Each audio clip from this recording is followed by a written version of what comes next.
This video is going to look at constructing an ideal paragraph for visual arts. We're going to be using the question, discuss how a view of the world is represented in the Venus of Willendorf. This question is looking at the conceptual framework. That is, the artist, the artwork, the audience, and the world. All of these four agencies of the conceptual framework influence each other. In particular, we're going to be looking at the artwork world. Step one is to decode the question. What is the question asking you to do? Discuss means to identify issues and provide points for and against. Our response, or our paragraph, is going to mainly look at points for. That word how is really talking about the techniques, the materials, the characteristics, and the stylistic features of the work. What choices and decisions has the artist made that communicate ideas about the world? This is just one view by one artist, but it communicates about a culture and a society at the time it was created.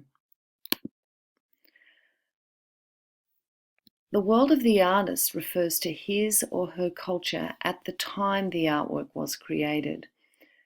This artwork or artifact is like a mystery, and we're decoding that mystery to look back in time to see what life was like for the person and the peoples in which the work was created. The Venus of Willendorf, it has a title. Does the title of the work provide any important hints as to what the artwork might mean? Who gave the title? Was it the artist? Was it modern-day curators? Was it the audience? Step two is to brainstorm. We are like detectives, and we are trying to extract as much information as possible from the classification label and the image. So the classification label is the title, which is the Venus of Willendorf. So Venus refers to a Roman goddess of love, sex, beauty, and fertility. Of simply means from. Willendorf is a village in southern Austria. The title of this particular work wasn't attributed by the artist. It was attributed by those who found the statue in 1908. The next word, created. In this case, no artist is identified. This is typical of artworks that have a spiritual or religious significance because the emphasis is on the spiritual meaning behind the work, not the celebrity of the artist themselves. The world of the artist, in this case, it was 28,000 to 25,000 years before Christ. So here we're talking about the Paleolithic age, a society of hunters and gatherers, nomadic, moving from place to place according to available food sources. Survival is precarious, high mortality rate, high infant death rate, so a woman's fertility is paramount to ensure the survival of the species. The location of the work was in Willendorf, southern Austria, 1908. That's where and when it was found. This means that the artwork was somehow discarded by the artists. It's lay in the ground, lost in the mud for thousands of years. It's made of limestone. This is a soft material.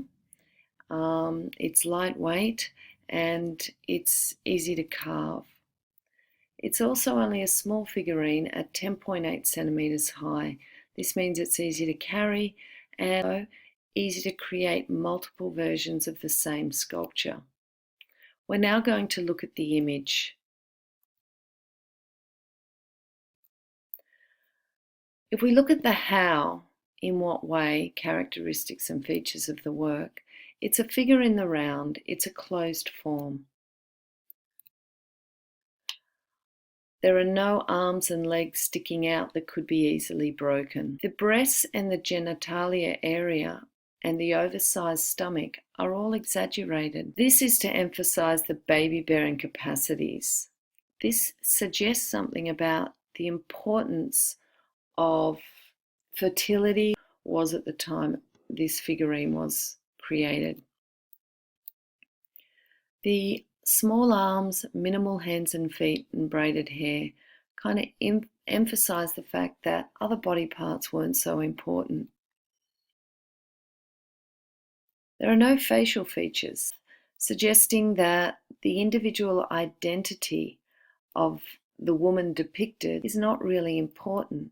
Therefore, this is not a depiction of one woman, but an idealized picture of what all women in that society would look like.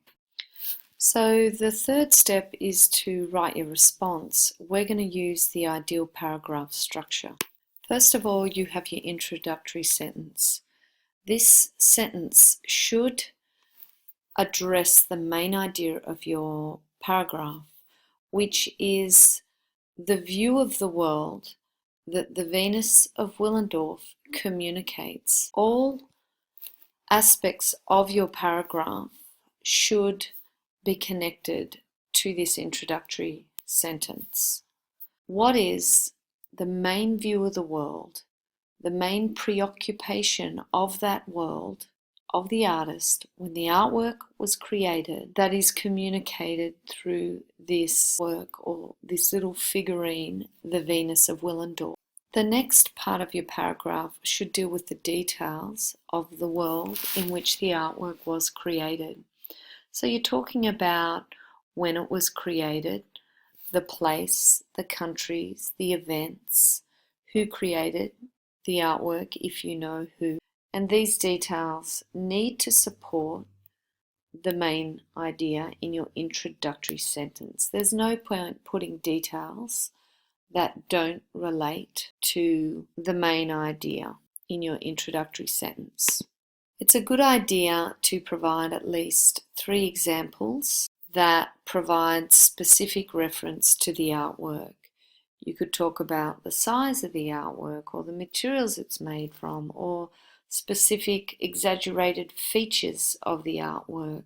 But for each example or specific reference to the artwork, you must provide analysis. So here we have a reference to the artwork in terms of its size and the fact that it's made from limestone. So for example, limestone is easily carved, which can enable multiple copies. The material was likely to have been readily available. It's small in size, so it was easy to carry.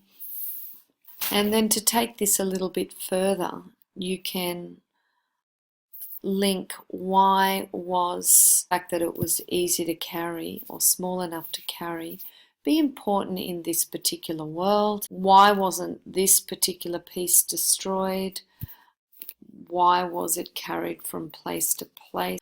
What was the purpose of this figurine that made it important enough to be carried around? And finally, we have our link. You need to conclude your paragraph with a sentence that links ideas back to the introductory sentence.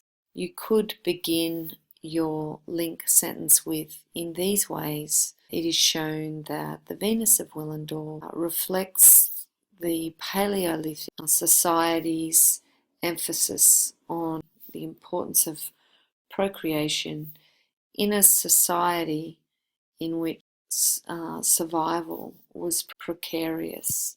And this is the marking criteria.